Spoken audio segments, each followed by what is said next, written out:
이미지상. 그래서 좀 억울하다. 똑바로 우리가 좀 많이 책임이지 않느냐. 분명히 우리가 배울 게 많고, 또 오늘의 현대 자동차 구분이 이렇게 이거는 도움의 힘이 크거든. 그래서 나는 뭐 그냥 그거는 바깥 사람들은 이렇게 잘 몰라요. 자세한 내용은 모르고 그냥 소문만 뭐 좋아하고 의사도 럭비공처럼 하고 뭐 이런 식으로만 알고 있다. 그래서 좀 억울해. 나는 아마 뭐 이렇게 조합이사장을 이렇게 열심히 하고 나오니까 제일 억울한 게 그런 점이 억울해서 이런 좀 우리가 바로 좀 알기 위해서 제대로 후배들한테 바로 알려주는 누구도 있고 가치도 있다 이런 생각이 들어서 마치 뭐 우리 김기찬 교수님 가족 발목도 맞춰주시고 해서 이렇게 모였습니다. 모였는데 이걸 이제 몇번 우리가 모였습니다만은 또 여기에 모이신 분 이외에도 또 이런 걸 알고 우리한테 뭐 옛날에 있었던 일도 얘기해 주고 이런 걸 좀 얘기해 달라 뭐 이런 것도 있고 그런 게 지금 주위에서 일어나고 있습니다. 그래서 이걸 좀 체계적으로 우리 교수님이 또 이원한 우리 사장이 아주 열심히 잘했다 보니까 그런 식으로 연구를 해서 제대로 한번 해보는 게 어떻겠느냐. 그래서 오늘 좀 모였습니다. 잘 부탁합니다. 네, 감사합니다. 네. 그래서 우리 최재원 사무총장님, 우리 현대 자동차 정몽구 재단의 사무총장을 이끌고 계시는데, 그래서 한 영상을 한번 잠시 듣도록 하겠습니다. 네. 재단의 설립자이신 김웅구 명예회장님인데 기업가 전통이나 사회공헌 철학에 대해서 뭐 많은 국민들이 아직까지 모르고 있는 부분이 사실이고 현대차 운동부 재단에서는 그분의 기업가 정신보다는 그분이 이제 자선가로서 어떤 역할을 하셨고 또 재단을 통해서 어떻게 사회적 책임과 또 기업과 쌓은 부를 활용하는 부분에 대해서 전체적으로 많은 고민과 연구를 하고 있습니다만 재단이 설립된 지 18년 정도밖에 안 된 아주 젊은 재단이다 하다 보니까 어떤 설립의 헤리티지나 레거시에 대해서 아주 부족한 부분이 있습니다. 이렇게 자발적으로 원회장님을 위해서 기업가 정신 연구와 여러 가지 노력을 해주시는 부분에 대해서 간단히 말씀드리고요. 재단에서 앞으로 많은 또 일들을 하겠지만 또 연구해 주시는 부분들을 참조해서 또 재단의 정체성과 방향성을 잡아가는 그런 도움이 될 것 같습니다. 감사합니다. 네, 감사합니다. 오늘 우리 외부의 중요한 게스트를 한 분 모셨는데, 우리 김정미 상무님, 혹시 한 말씀 하실 수 있나요? 네, 여기 목소리 들리시나요?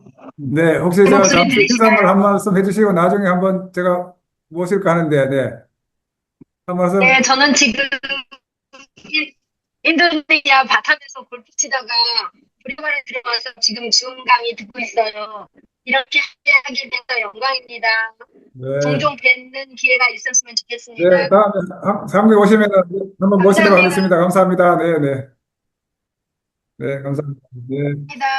우리 사실 우리 한국 자동차 산업의 의미가 아니고 우리 한국 자동차 산업은 굉장히 디스카운트 코리아의 어, 핵심 주식이 현대자동차였었습니다.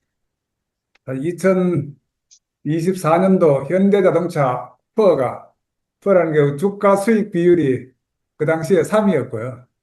세계 자동차 모든 업체 퍼 중에 제일 낮은 업체였습니다. 그때 테슬라가 100이었습니다.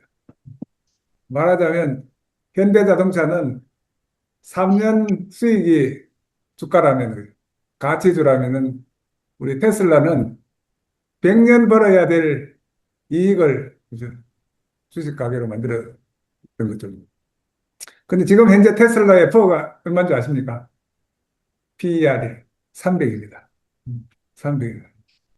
요즘 현대자동차 주가가 많이 올라갔죠. 지금 우리 웃고 계시는 분은 우리 현대자동차 주가 다 주식 가지고 계시는 분인데 우리 고석경 기자님 주식 가지고 계시죠? 네.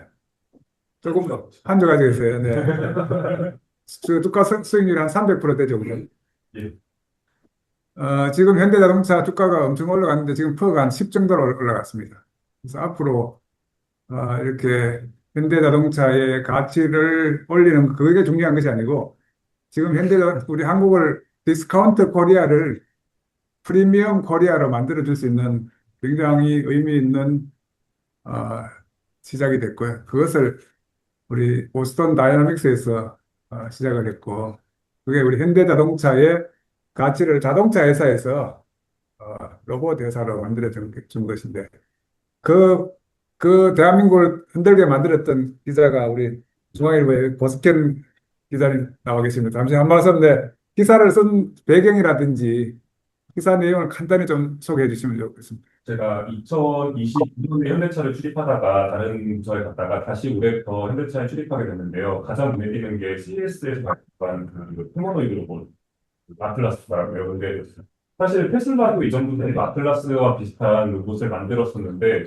현대차가 이번에 올해 더 다른 회사들보다 훨씬 많이 주목을 받는 것 같아가지고 이걸로 이게 어떻게 우리나라의 제조업 환경을 바꿀까 고민을 하다가 이제 노조들의 입장, 뭐 산업계 입장들이 궁금해서 이제 취재를 해가지고 쓰게 됐고 그 과정에서 이제 김 교수님께서 잘 알려주셔가지고 도움을 받고 이제 인사이트를 받고 기사를 작성하게 됐습니다. 감사합니다. 앞으로 네, 우리 오늘 논의했던 내용을 가지고 2월 23일 크게 우리 토론회를 한번 하려고 하고요. 그래서 저는 이 아틀라스의 등장을 저는 도요타 장인 방식의 종말이다 이렇게 보고 있습니다. 그래서 지금까지 세계에서 가장 품질을 높이고 원가를 낮추는 최고의 방법이 도요타 방식이었잖아요. 근데 지금 우리 아틀라스가 어, 1년 연봉이 아틀라스 1년 연봉이 얼마인지 아십니까? 우리 허성 회장님 얼마인지 아십니까? 1년 연봉이 한 1,400만 원입니다. 1,400만 원인데 우리 이 2교대 16시간 일을 하고 있어가지고요. 사실 우리 연봉 1억 3천짜리보다도 한 3배 정도 생산성이 높아요. 그리고 우리 현대자동차 노사협상의 가장 핵심이 근골격계 질환입니다. 우리 현대자동차가 우리 황 사장님 1년에 현대자동차 산재 신청하시는 분이 몇 분 정도 되시는지 아세요? 1,000명, 1,000명 정도 되는데요. 1,000명 정도 되는데 그중에 한 80, 70%, 80%가 근골격계 질환입니다.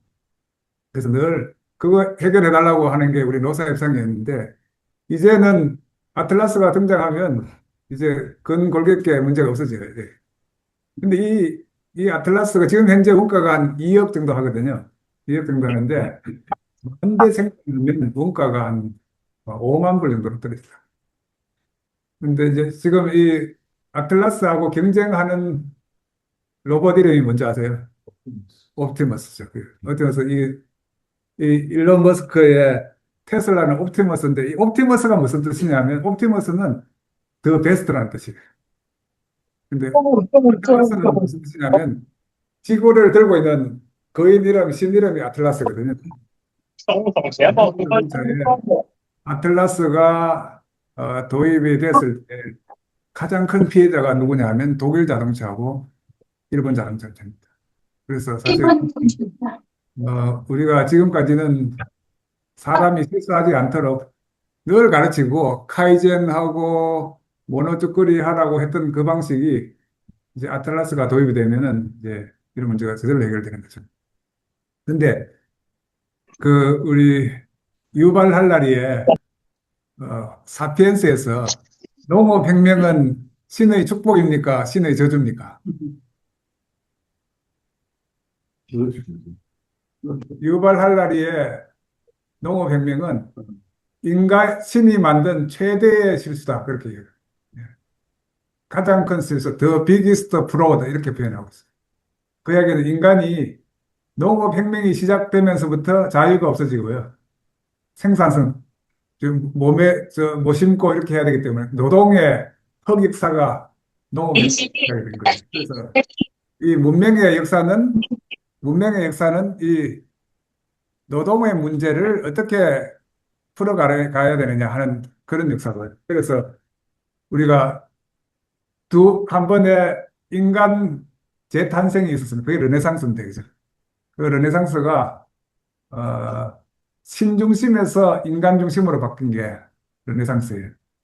저는 이 아틀라스라고 하는 이 휴머노이드가 등장하면서 이제는 노동은 아틀라스한테 맡기고 인간은 생각하게 되는 건데, 그래서 아마 앞으로 대한민국이 취업의 시대에서 창업의 시대로 넘어갈 거예요. 왜냐하면 지금 뭐 고용 없는 뭐 성장 이런 얘기를 하지 뭐 대한민국 성장한 게 아니에요. 네. 원래 우리 대한민국 경제 성장률이 몇 프로입니까? 작년도 우리 경제 성장률이 1%는 안 돼. 0.9%예요. 0.9%. 물가 상승률이 몇 프로입니까? 2.1%예요. 실제로 마이너스 1.2% 마이너스 성장한 거예요. 그 소상공인들 100만 개 망했어요. 예전 중소기업 한 6만 개 정도 없어졌는데, 그래서 우리 자동차 산업의 문제가 아니고 오늘 이 문제를 1년 동안 좀 끌고 가면서 대한민국을 프리미엄 코리아로 바꾸는 그런 프로젝트를 하면 어떨까. 이게 사실 돈 버는 방법이기도 합니다. 여러분들 후진국에서는 돈 버는 방법이 땅 사가지고 돈을 버는 거예요. 땅이 일하는 게 후진국이고요. 어, 두 번째는 중진국은 기계가 돈 버는 게 중진국이에요. 선진국은 어떤 세상일까요? 미국 사람들은 돈을 어떻게 벌까요? 그리고 이 돈을 일하게 하는 거예요. 사실 돈을 일하게 하려면 부동산 사야 됩니까? 회사 사야 됩니까? 그래서 대한민국의 앞으로의 과제는 돈이 일하게 하라. 그래서 여러분들 일본식 성장 방식을 따라한다고 현금을 가지고 있으면 어떻게 될까요? 우리 2000년도에 일본의 자동차 업체들이 현금을 문제가 가지고 있었거든요. 2000년도에. 그때 일본의 자동차 업체들은 현금을 가지고 있었어요. 근데 그때 손정의는 현금을 안 가지고 있고 어떻게 했습니까? 돈을 일하게 했잖아요. 그래서 중국의, 어, 중국의 우리 잭 마윈한테 투자를 한 거죠. 그래서 그게 15년 후에 몇 배로 돌아왔나요? 200억 투자했는데 60조로 돌아왔습니다. 그래서 저는 대한민국의 우리 이 많은 사람들한테 이런 것들을 좀 공유할 필요가 있을 거예요. 미국 사람들이 지금 주식에 투자를 많이 하잖아요. 그래서 저는 이제 우리 기업이라고 하는 것은 세상의 문제를 가장 핵심적으로 푸는 거니까 이런 메시지를 좀 전달하고 또 특히 우리 정몽구 회장이 2000년도에 사실 본격적으로 활동하기 시작하면서부터 정몽구 회장이 했던 가장 중요한 과제는 아날로그 자동차 산업을 디지털 자동차 산업으로 바꾼. 그래서 그 디지털 모듈화가 현대 자동차를 바꿨습니다.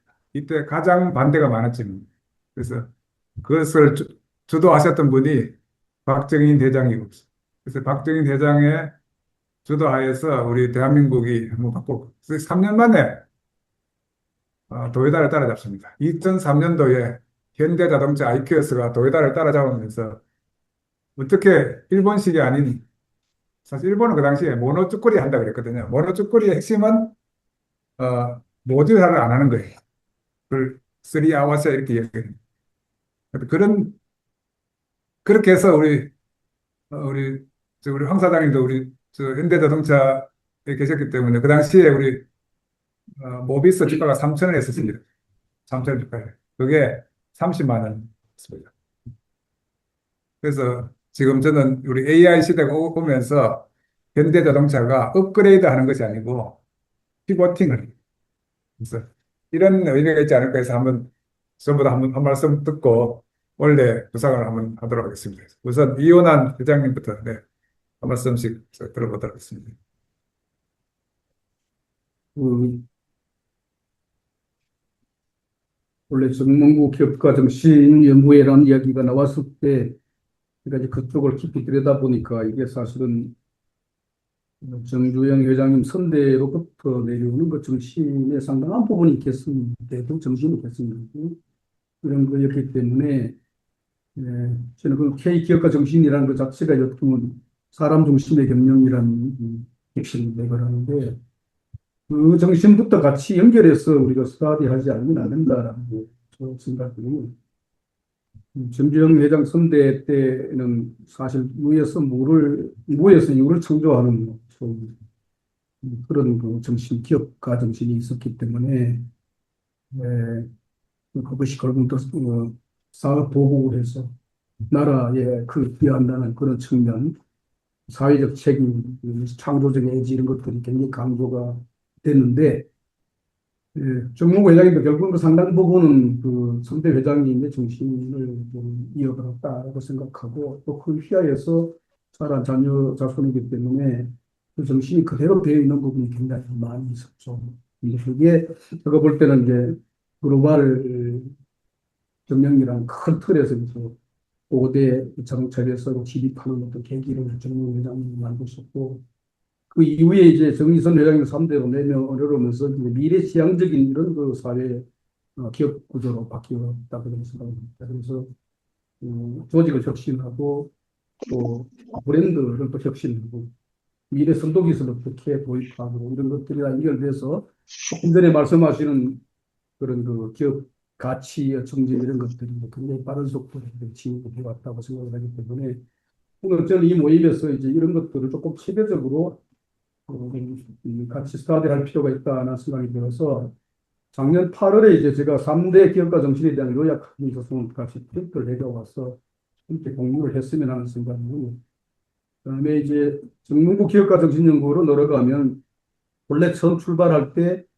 신달석 회장님께서 말씀하신 대로 이것이 이제 잘 주워 담아지지 않는 이런 정신들을 우리가 잘 엮어서 세계화하고 이런 노력이 필요하다. 그래서 다 아는 이야기지만 제가 좀 어제 앉아서 요약을 좀 했습니다. 그래서 초기에 그 개척 시대 때 하고 그 이후에 이렇게 정립되는 가는 과정을 그 틀 안에서 이렇게 논의를 하게 되면 좀 더 체계적인 접근이 되지 않겠는가 라는 거. 그래서 두 가지 프린트를 제가 가져와서 이렇게 나눠드리고 나중에 그 안에서 좀 토론하기 시작하면 좀 더 짜임새 있게 되지 않겠는가 이렇게 저는 기대합니다. 한번 다 듣고 하도록 하겠습니다. 우리 대원광업의 우리 허승호 회장님, 우리 지난번 사실 저 한국의 자동차 산업 모듈화가 이끌어질 때 우리 허승호 회장님께서는 우리 2세 경영자, 우리 청남의 회장으로서 우리 대한민국 부품 산업의 생태계를 위해서 헌신하셨는데 아마 그때의 영광을 생각하면서 우리 정몽구 기업가 정신 어떤 의미를 가지는지 한번 말씀해 주시면 감사하겠습니다.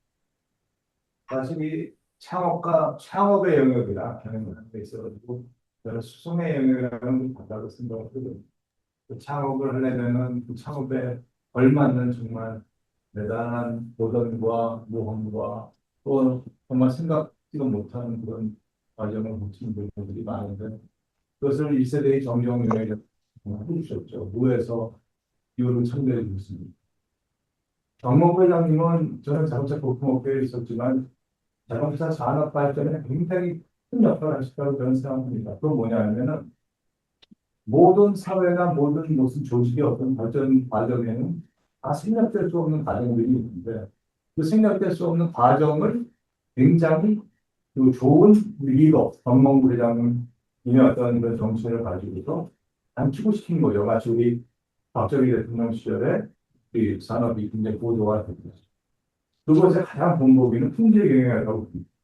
그 품질 경영을 정착시킴으로 인해 가지고 오늘 우리 김 교수님 말씀하시는 피버팅을 할 수 있는 그 체제를 만들어 주신 분이 저는 우리 정몽주 부장님이라고 생각하고 그 과정 속에서 모듈 합이 일어났고 또 품질 경영, 안전 경영 또 우리 지금 정의수 회장님이 하고 있는 수정과 혁신을 같이 해야 되는 그런 또 디자인 경영을 비롯해가지고 앞으로도 또 이 소위 AI와 이 디지털과 소프트웨어가 융합되는 진되는 그러한 과정까지 지금 보게 된 것이 아닙니다.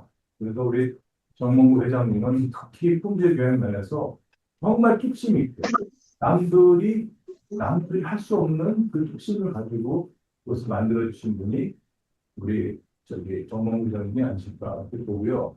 저는 이제 그 과정이 있었으니까 부품업체에서 이 창업과 수정의 과정을 이제 저는 옆에서 제 스스로도 이제 3세 경영이니까 그런 것들 같이 이제 호흡하면서 우리 부품업체 생계가 안정이 되고 같이 따라와 줄 수 있어야지만은 이 자동차 완성차 업계가 더 발전할 수 있는 거 아니겠습니까?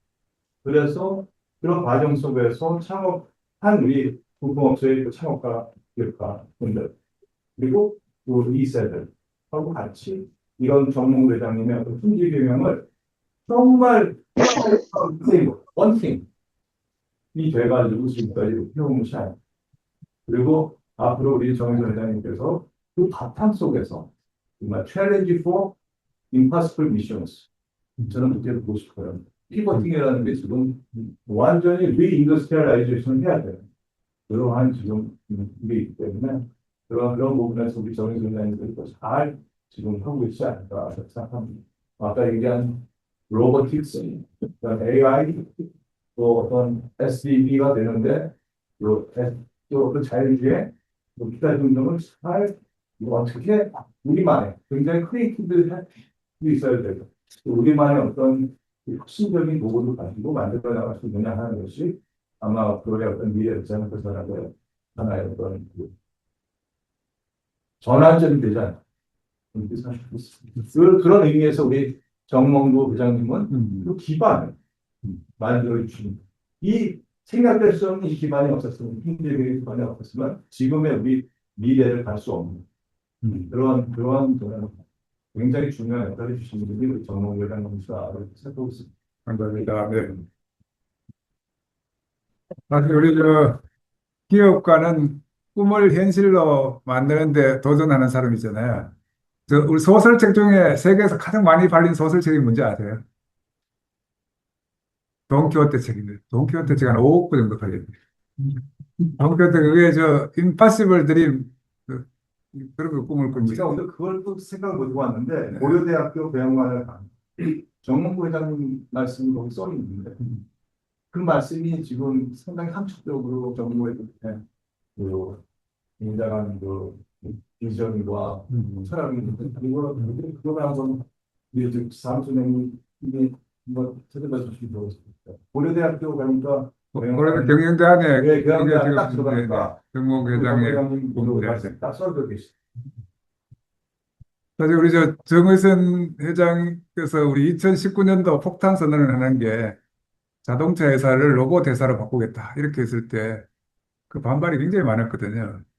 그래서 사실 이 반발이 많았고 이걸 사실 실현한 게 보스턴 다이나믹스를 인수했어요. 사실 보스턴 다이나믹스 인수해가지고 사람들은 로봇 회사 그거 뭐 돈 먹는 하마를 왜 가지느냐. 왜냐하면 그게 원래 구글에 가지고 있을 때도 아무 쓸모가 없었고 그걸 우리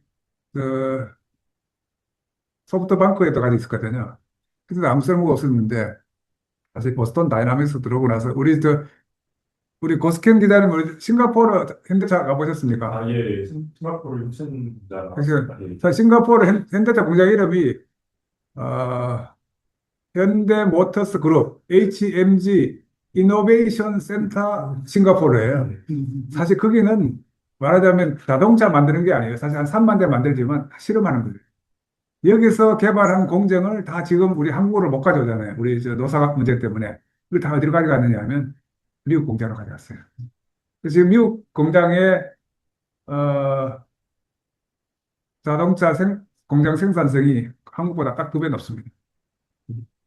그래서 우리 현대자동차 미국 공장 이름이 뭔지 아세요? 네. 현대모터스 그룹 메타 플랜트를, 그게 플랜트가 아니에요. 여기서 로봇 만드는, 로봇 생산하는 이런 것들이 엄청난 일이 일어나고 있는데, 사실 우리 현대자동차에 이런 배터리 개발하고 하는데 우리 KCL이 굉장히 큰 기여를 하고 있습니다. 우리 KCL 우리 저 비서실장님 오셨는데 잠시 KCL 좀 소개해 주시죠. 네.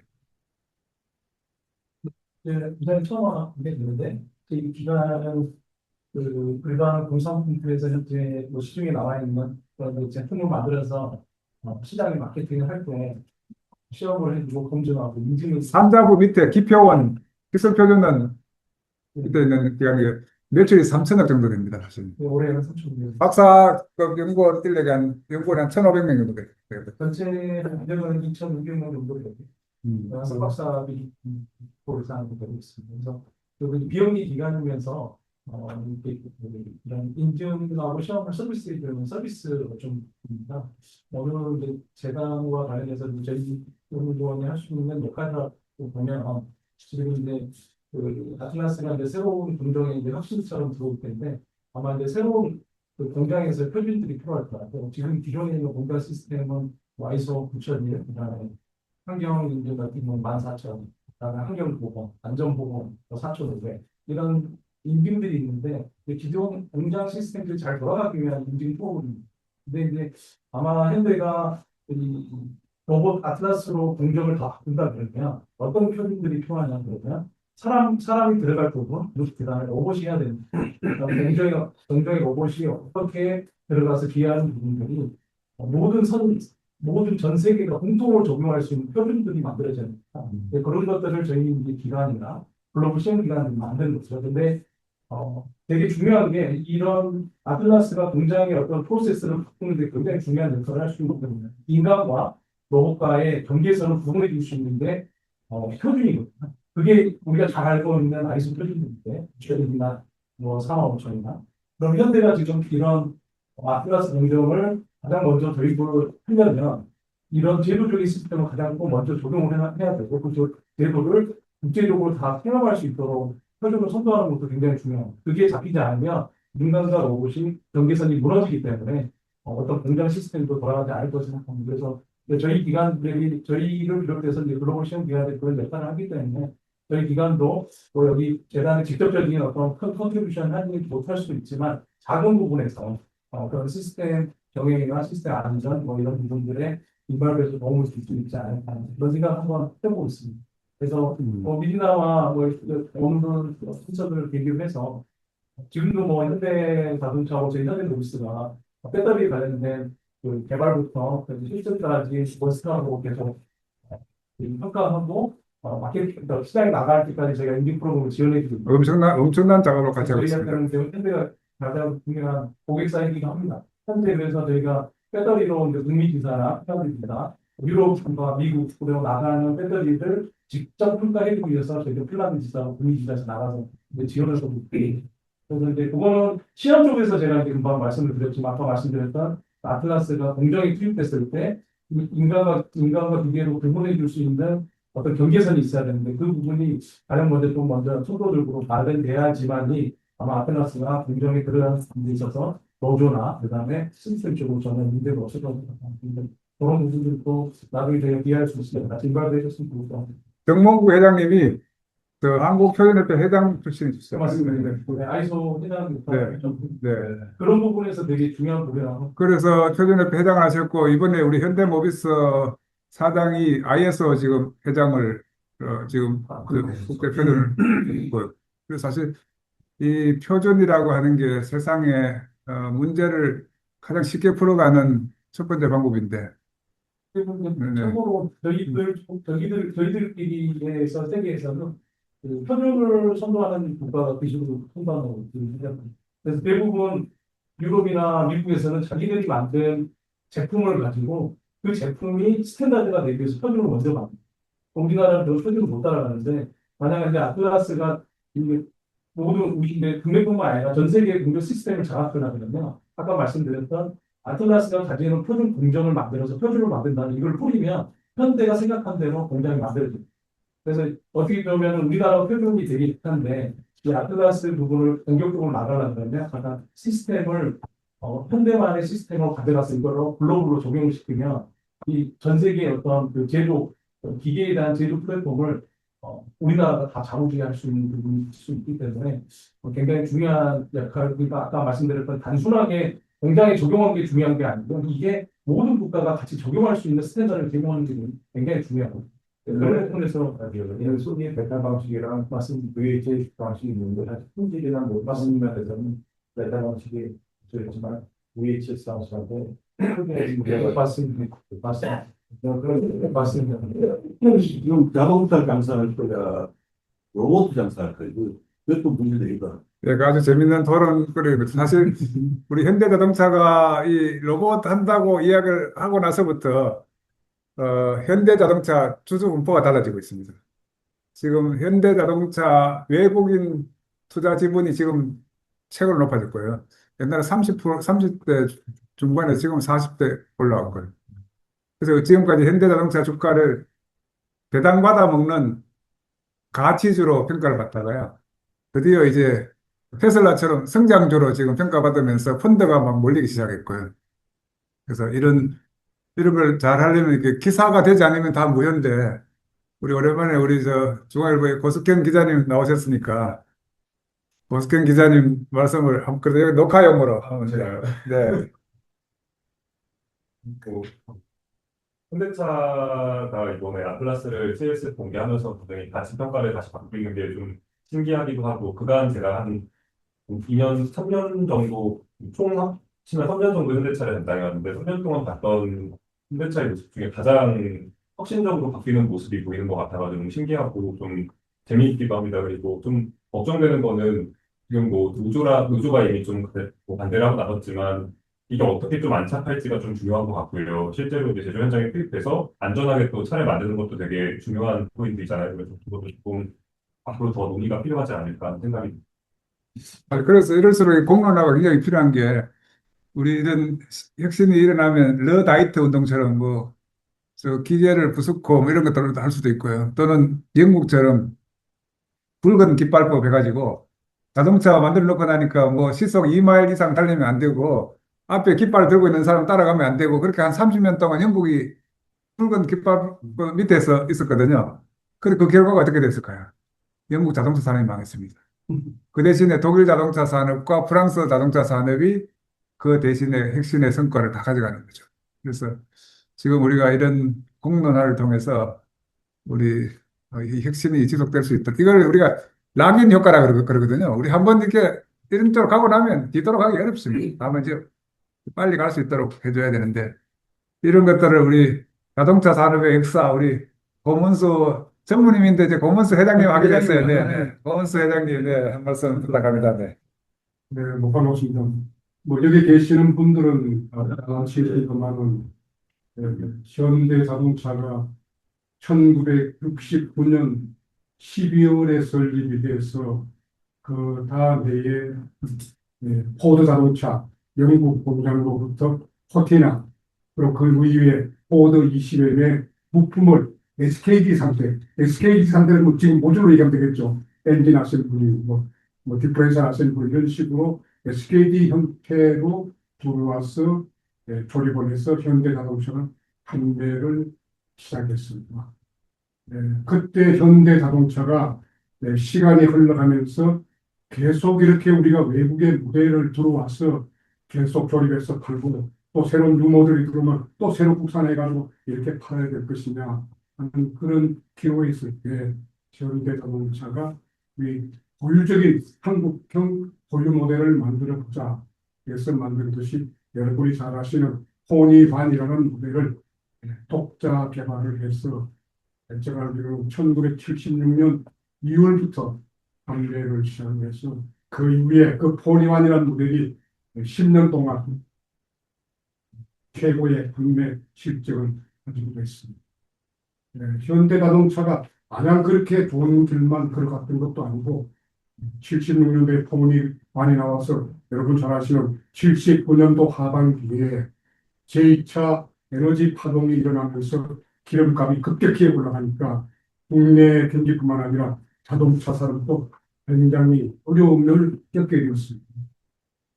그때 정부가 중화산업, 특히 자동차 산업을 현 상태로 그냥 두면 안 되겠다 해서 자동차 산업에 대한 통합 조치, 합리화 조치를 발표를 했습니다.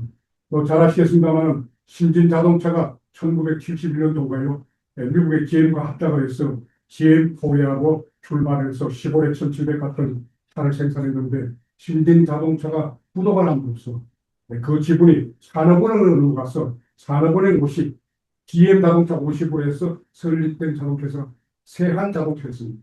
그 세한 자동차하고 현대 자동차를 단일 법인으로 해서 한 법인으로 출발을 하고 정부가 뭐랄까 동용을 했다니까요. 그렇게 했는데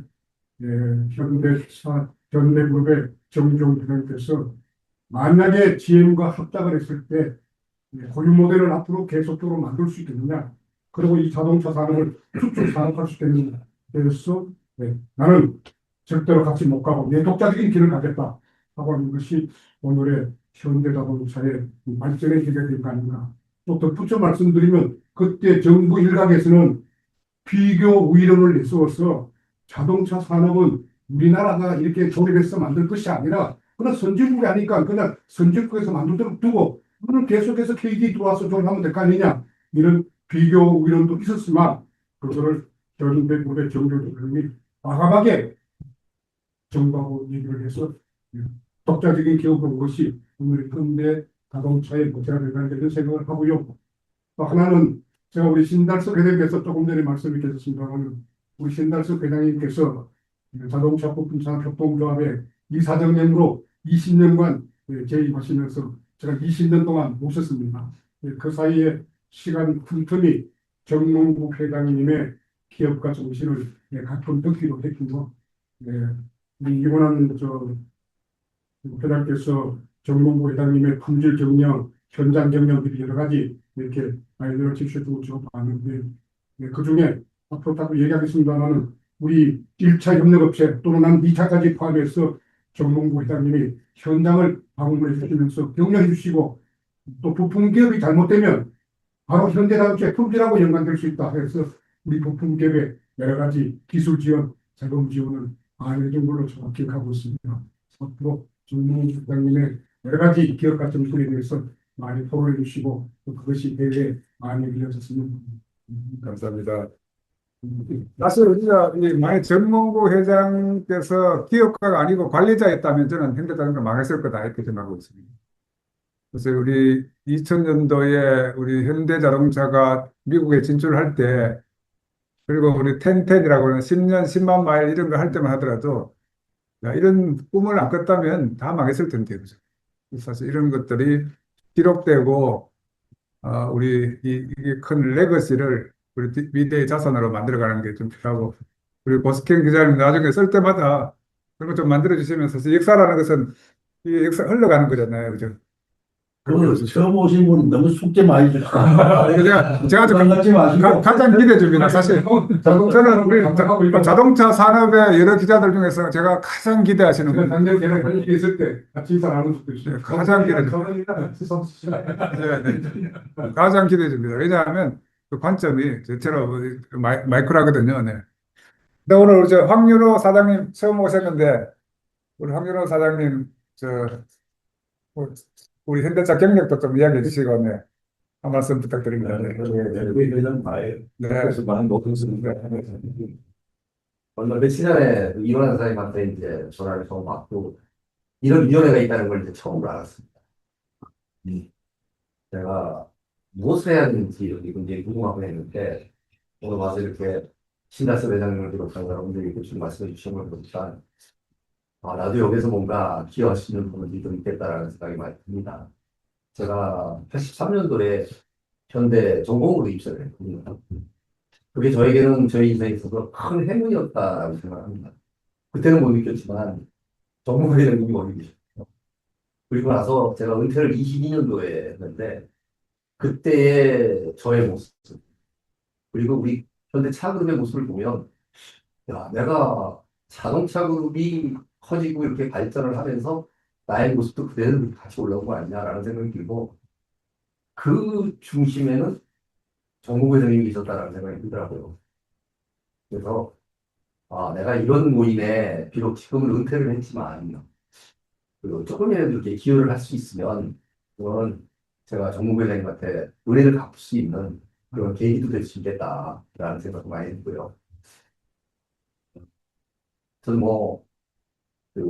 제가 정무 회장님을 기근에서 이렇게 많이 모시지는 못했습니다. 워낙 저를 아직도 준이었기 때문에. 하지만 제가 모셨던 많은 분들이 정무 회장님을 기근에 모시면서 이 사람을 이렇게 이끌어오신 분들이 게 많거든요.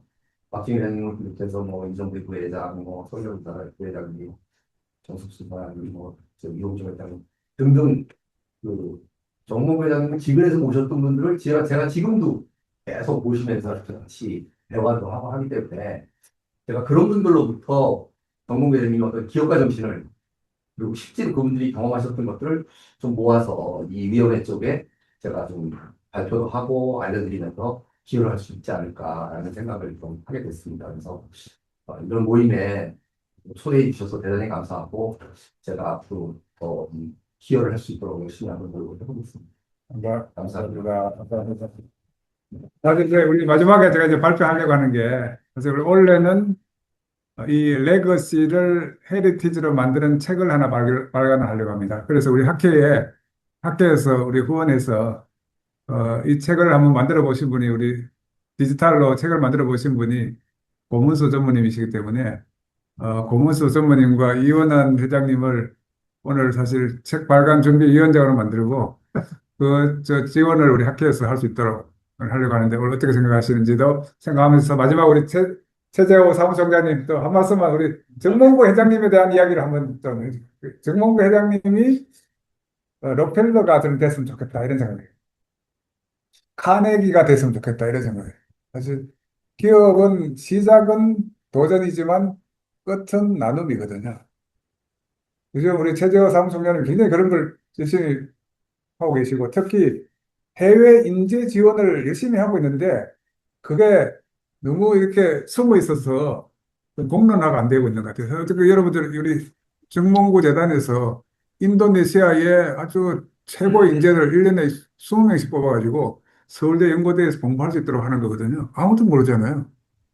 그래서 저는 특히 인재를 육성하고 있는 인재를 육성하고 있는 이런 것들도 꼭 우리 책을 썼을 때 한 챕터가 들어가야 되고 그래서 최재호 사무총장님 숨어서 하고 계시는 건데 그 사업을 한번 좀 소개해 주시면 좋겠습니다. 저희에서. 일단 우리나라에서 재단은 크게 두 가지로 나눌 수가 있는데 기업 재단하고 개인 재단이 있습니다. 근데 록펠러 재단이나 카네기 파운데이션이나 빌 게이츠 재단은 다 개인 재단. 기업 재단은 우리나라 재단입니다.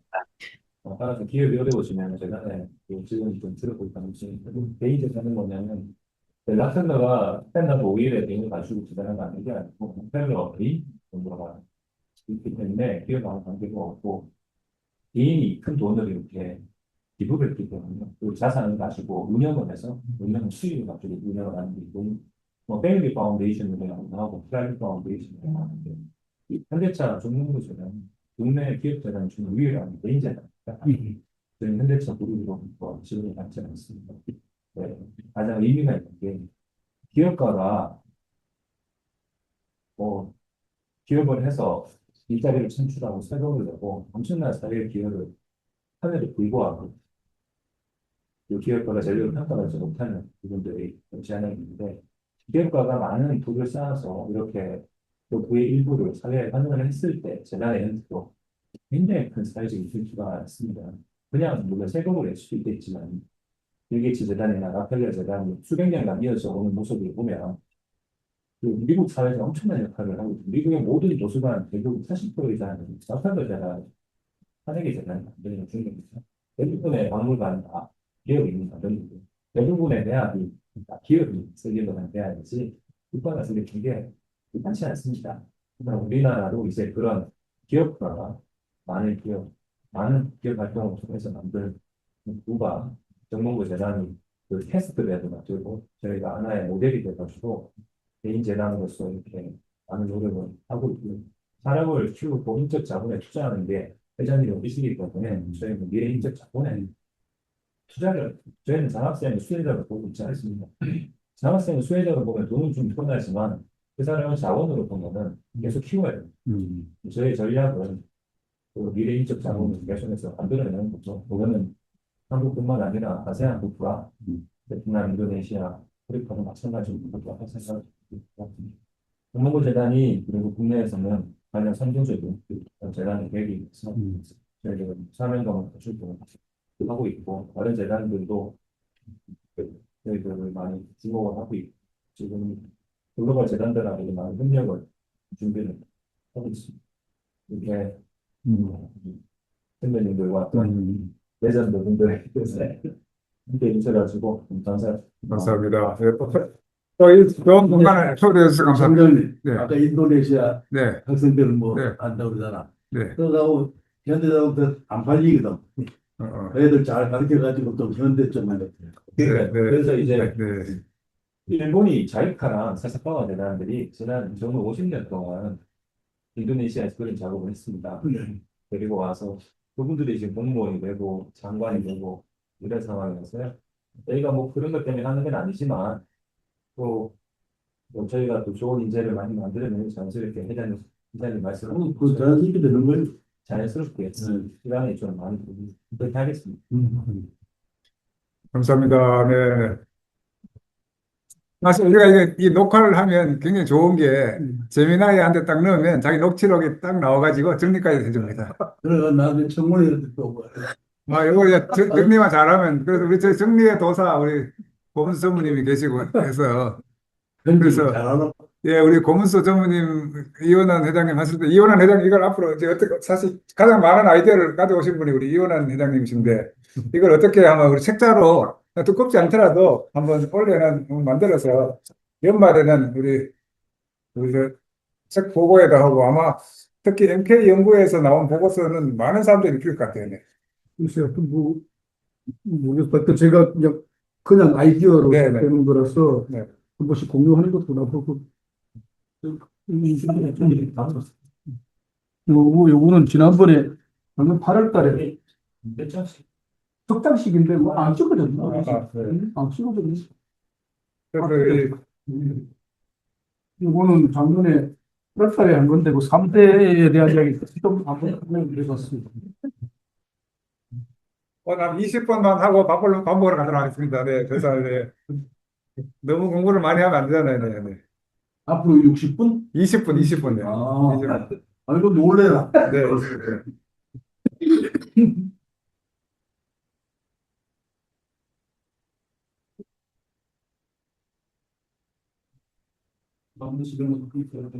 서서 하시겠습니까? 네, 네, 네.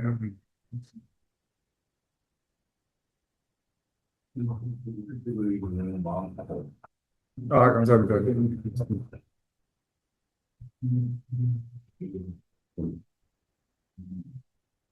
네, 공부는 짧게, 회식은 길게, 이게.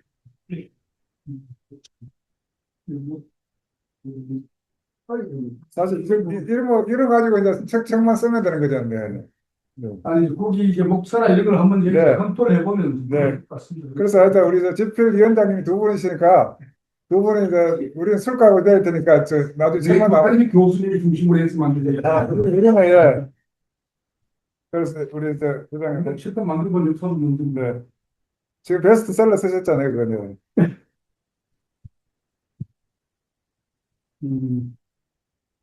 그래서 저는 이제 이런 순서를 이렇게 대략 한번 나열을 해봤고요. 제일 뒤쪽에 보면 이제 만약에 책을 만든다면 이렇게 한번 해보자 하고 구성 안을 제가 한번 정리를 해봤는데 이게 안 맞을 수도 있고요. 뭐.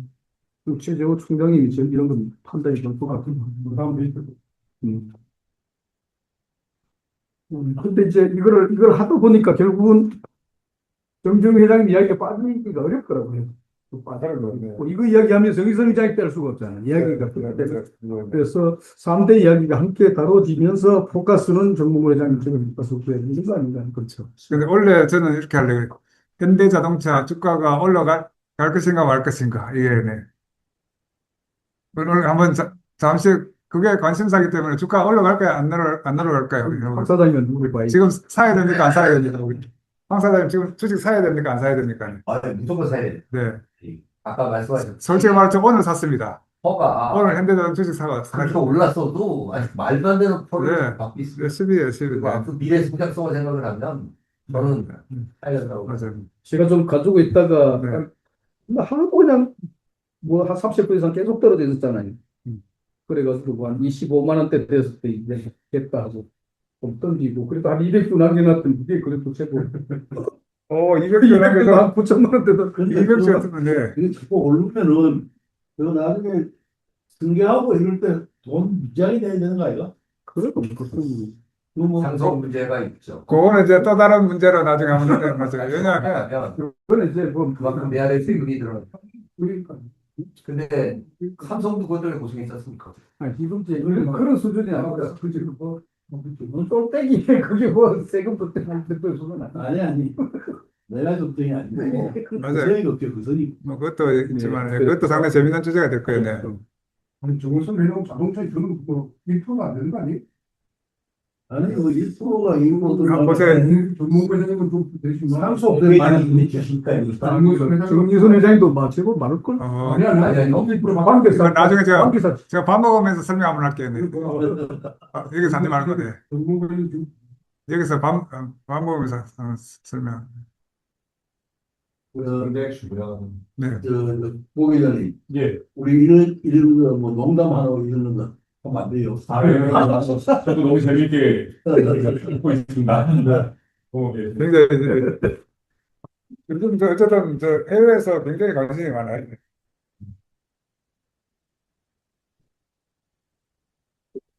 오히려 뭐 오토이버스에 포커스를 두는 사람도 분명히 많은데 제가 상대적으로 좀 2020년도부터 제가 워터에버를 노래 부르고 있거든요. 삼성증권의 이문영 애널리스트가 제가 댓글 쓰거든요. 그 친구가 근데 흥미있는 그 보고서를 한번 쓰고 있습니다. 앞으로 몇 년 후에 현대자동차가 전 세계 1위 될 거다. 딱 썼는데 저는 상당히 실효성 있는 얘기라고 생각합니다.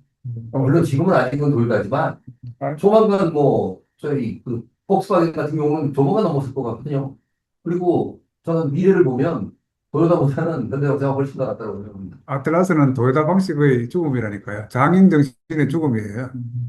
왜냐하면 사람 열심히 해가지고 실수하지 말라 뭐 이게 뭐 이런 이야기가 아틀라스한테는 통하지 않잖아요. 그래도 뭐 그러다는요 가만 내고 놔두면 어느새 또 보고 했다라고 막 네.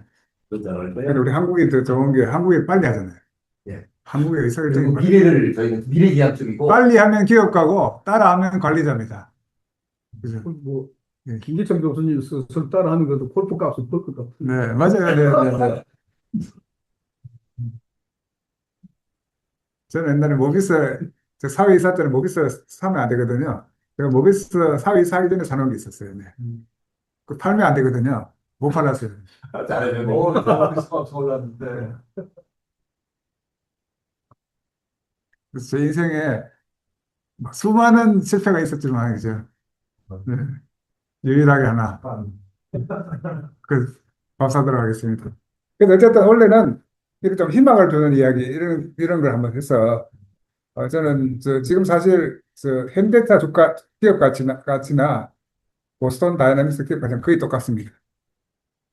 뭐 지난번에 한 얘기지만 또 이런 식으로 말씀하셨으니까 또 저기 현대자동차 1등할 수 있다는 말씀하셨으니까 저는 가능하다고 보는데 지금 예전에 뭐 도요타, 뭐 GM 이렇게 고전적인 우리 자동차 서열 관계는 지금 김 교수님 말씀하신 뭐 장인정신이라든지 몸의 척도라든지 생산 방식 시스템이라든지 또 사람 관리라든지 그런 거에 의해서 또 엔진 기술이라든지 고전적인 기술에 의해서 그게 깎이는데 앞으로 그렇게 되는 것은 저는 자율주행 기술이 얼마만큼 뛰어나냐 자율주행 기술이 뛰어나면 그 자동차에서 이익가 될 겁니다. 자율주행 기술이 그냥 소프트웨어만의 문제가 아니라 이게 하드웨어 같이 피지컬 AI, 로보틱스, 그 다음에 소프트웨어, 디파인드 비클, 그것이 융합화된 것이거든요. 자율주행 기술. 저는 요즘에 그런 부분들을 이렇게 봤을 적에 그 자율주행 기술의 핵심 소프트웨어를 현대자동차가 아까 골로퍼님 말씀하신 것처럼 남한테서 사오는 게 아니라 내재화를 빨리 시켜주고 그 부분을 조금 뒤진 부분이 좀 있다고 자율주행 기술의 어떤 데이터 어떤 그 지금 컴퓨터 능력이라든지 기타 거기에 소프트웨어 노래가 되는 능력이 지금 아직 테슬라나 이런 데보다 좀 지중이 있기 때문에 그거를 만약에 아웃소싱하고 사온다 하면은 거기에 종속될 수 있다. 그래서 그 기술을 빨리 그 혁신적인 생각을 가지고 AI하고 이목하게 그 기술이 나에게 어떤 그 소프트웨어 프로그램을 설계서부터 우리 그런 것들을 빨리 내줘왔다. 그리고 그것이 다시 피보팅하는 게 있어가지고 그래서 몇 년도 지금 하고 있잖아. 네, 그걸 해야 하고 있다 손상이 뭐또 네, 네. 쫓겨나고 예, 예. 그러는데 그 제대로 해야 되거든. 음. 글쎄 그 사람 근데 이제 로봇은 저 옵티머스보다도 우리 저 아틀라스는 훨씬 더 우리 저 생태계가 튼튼합니다. 우리 현대자동차는 사실 우리 테슬라는 1년에 150만 대인데 150만 대 만드는 회사잖아요. 현대자동차는 1년에 몇만 대 한 500만 대 만드는 회사죠. 한 450만 대 만드나요? 저 이전에 700만 대. 네. 700만 대. 맞아요. 글로벌 700만 대 만드는 회사이기 때문에 이 우리 옵티머스하고 아틀라스하고 경쟁도 안 되고요. 규모도. 그다음에 그 아틀라스에 들어가는 액추에이터가 전부 다 우리 모비스가 만들더라고. 그게 제일 지금 비싼데. 그런 것들 그래서 저는 원래 책 제목을 나중에 현대차 아틀라스가 여는 신르네상스 시대 이런 식으로 사실 이걸 현대자동차가 여는 문명사적인 르네상스 시대 이렇게 한번 책 제목을 하자면 어떨까 이런 생각. 현대차 아틀라스가 여는 어, 신르네상스 시대 이게 이런 식으로 해서 어떨까 하는 정도로 한번 해보기로 오늘은 뭐 제목을 한번 정하는 걸로 해서 끝나고 이제 우리 이완한 회장님 발표는 밥 먹으면서 하셔야 돼요. 뭐 아직 다 제목 어떨까요? 이거 다 잘하시는 다음에 가제 모여서 얘기합시다. 가제목은 그렇게 할까요? 일단 네. 현대차 아틀라스가 여는 신르네상스 시대 이런 그래서 그것도 토론이 필요한 것 같은데. 네, 그래 한번 해서 그 되게 중요한 제목이 너무 중요한 그렇죠.